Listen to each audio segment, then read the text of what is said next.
In Chet's kitchen we gather around. Fresh ingredients we have found.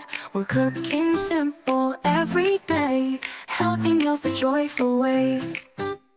Welcome to Sheetal's corner. Hello friends, Sheetal's कॉर्नरमध्ये आपलं स्वागत आहे. तर friends, आज आपण बनवणार आहोत असा एक पदार्थ की जो तो सगळे आवडीने खातील. तर त्या पदार्थाचं नाव आहे कोबीचे टेस्टी असे पॅटीस. तर चला पाहूया अगदी कमी वेळामध्ये हे पॅटीस कसे बनवायचे. तर या आकाराचा एक कोबी घ्यायचा आहे व तो असा मोठा मोठा चिरून घ्यायचा आहे. 2 उभे चिरलेले कांदे यामध्ये टाकायचे आहेत आणि त्याचबरोबर आपण आता यामध्ये उकडून घेतलेला बटाटा किसून यामध्ये टाकलेला आहे. बटाट्यामुळे छान बाइंडिंग होते आणि आपल्याला वरून पीठ जास्त घालावं लागत नाही. जर आवश्यकता असेल तरच पीठ घालायचं आहे. तर यामध्ये चिरून घेतलेल्या 2-3 मिरच्या घालायच्या आहेत. त्यामध्ये चिली फ्लेक्स आणि ऑरिगॅनो टाकायचं आहे. कच्ची बडीशेप टाकायची आहे आणि त्याचबरोबर धनापूड आणि जिरापूड 1 चमचा यामध्ये टाकायचा आहे. चाट मसाला 1 चमचा आपण यामध्ये टाकणार आहोत. गरम मसाला 1 चमचा टाकायचा आहे. या ठिकाणी आपण 1 क्यूब चीजचा टाकणार आहोत. जास्त चीज टाकायचं नाही, नाहीतर तेलात हे चीज स्प्रेड होऊ शकते. त्यामुळे 1 क्यूब टाकायचं आहे व तेही किसून छान टाकायचं आहे. आता यामध्ये आपण आलं लसूण पेस्ट टाकणार आहोत. आलं लसूण पेस्ट करताना यामध्ये 1 मिरची टाकलेली आहे. कोथिंबीर चिरून घेतलेली यामध्ये टाकायची आहे. तर आता चवीनुसार मिरची पूड टाकायची आहे. धने अख्खे घेतलेले आहे ते क्रश करून टाकायचे आहे. क्रश करून टाकल्यामुळे याची चव खूप छान येते. तर आता जिरापूड थोडीशी टाकलेली आहे आणखी आणि चवीनुसार मीठ यामध्ये टाकायचं आहे. आता हे सगळं मिश्रण छान मिक्स करून घ्यायचं आहे. याचा छान गोळा तयार करून घ्यायचा आहे. आता पहिल्यांदा गोळा करून घ्यायचा आहे व परत आपल्याला बेसन पीठ किती घालायचं आहे हे लक्षात येईल. कदाचित घालावंही लागणार नाही. तर प्रथम याची कन्सिस्टन्सी चेक करायची आहे की आपल्याला हा पॅटीस तयार करताना किती पीठ घालावं लागणार आहे. तर हे छान मिक्स करून घेतलेले आहे.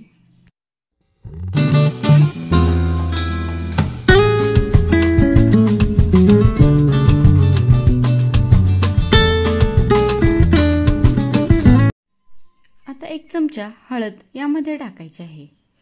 हळद टाकल्यानंतर आता यामध्ये आपण प्रथम 2-3 चमचे बेसन पीठ टाकणार आहोत. बेसन पीठ टाकल्यामुळे पॅटीस तेलामध्ये फुटणार नाहीत. तर छान मळून घ्यायचं आहे. परत एकदा आपण कन्सिस्टन्सी चेक करायची आहे. जर गोळा तयार होत नसेल तर आणखीन थोडं बेसन आपण यामध्ये ॲड करणार आहोत.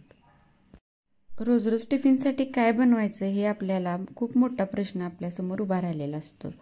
तर या पद्धतीचे पॅटीस हाही एक पदार्थ आपल्याला रोजच्या पदार्थामध्ये ॲड करता येऊ शकतो. तर यामध्ये आता आणखीन मी थोडं बेसन ॲड केलेलं आहे आणि जेवढं बेसन पीठ काढलेलं आहे ते टाकून मी हा गोळा तयार केलेला आहे. तर चेक केलं की ह्याचे पॅटीस होतात का, तर छान असे पॅटीस तयार होताना दिसत आहे. तर आता आपल्याला आवडेल असे छान छोटे छोटे चपटे आकाराचे गोळे तयार करून घ्यायचे आहे. आता गोळे बनवायच्या आधी कढईमध्ये तेल तापत ठेवलेले आहे. तर तळायला घ्यायचं आहे. प्रथम कढईमध्ये 1 पॅटी तयार झालेली आपण तळून घेणार आहोत. अशा 1 तळल्यामुळे आपल्याला लक्षात येईल की आज किती टेम्परेचरमध्ये हे आपलं तळता येईल आणि पीठ सुटत तर नाही हे पण चेक करायचं आहे. एकदम पटापट जास्त गोळे टाकायचे नाही, नाहीतर तेल खराब होऊ शकते. छान मंद आचेवर हे पॅटी तयार करून घ्यायचे आहेत. तर आता सुटत नाही हे लक्षात आल्यानंतर थोडेसे जास्त टाकून परत हे अगदी मंद आचेवर तळून घ्यायचे आहे. गॅसची फ्लेम नेहमीच मंद पाहिजे. जर का मोठी राहिली तर पटापटा करपू लागतील व आत पीठ तसेच राहील. त्यामुळे गॅस हा बारीकच हवा. अशा प्रकारे बाकीचेही पॅटी तळून घ्यायचे आहेत. तर काही पॅटीस आपण एअर फ्रायरमध्ये करून बघणार आहोत. एअर फ्रायरमध्ये अशा प्रकारे हे पॅटी ठेवणार आहेत. सिलिकॉनच्या डिशमध्ये हे आपण पॅटी अशा प्रकारे बनवून ठेवणार आहोत. तर कमी तेलामध्ये जर डाएटसाठी कुणाला हवा असेल तरीही आपण अशा पद्धतीने बनवू शकतो. आणि जर बटाट्याच्या ऐवजी आपण जास्त बेसन पीठ किंवा कडधान्यांपैकी कोणतेही पीठ वापरले तरीही हा पदार्थ डाएटसाठी होऊ शकतो. तर अशा प्रकारे आपण हे 180 डिग्रीला थोडंसं तेल भरून ग्रीस करून 5 मिनिटाच्या आतच हा पदार्थ छान शेकून तयार होतो. एअर फ्रायरमध्ये ठेवत असताना मधूनअधून चेक करायचं आहे की आपल्या पॅटीसला किती हीट लागते. कधी कधी ते आपल्याला लक्षात येत नाही. मग करपल्याचा वास आल्यानंतर आपल्याला लक्षात येतं की पॅटी होऊन गेलेले आहेत. तर मधून चेक करायचं आहे, शेक करायचं आहे. कधी कधी थोडासा वेळ जास्त पण घेतो. त्यामुळे अधूनमधून चेक करत राहायचं आहे. तर अशा प्रकारे हे एअर फ्रायरमधील पॅटी परत मध्येच उलटून घ्यायचं आहे व परत एकदा आणखीन 2 ते 3 मिनिटांसाठी ठेवून द्यायचं आहे. पहिल्यांदाच आपल्याला चेक करावं लागतंय की किती हीट द्यावी लागेल.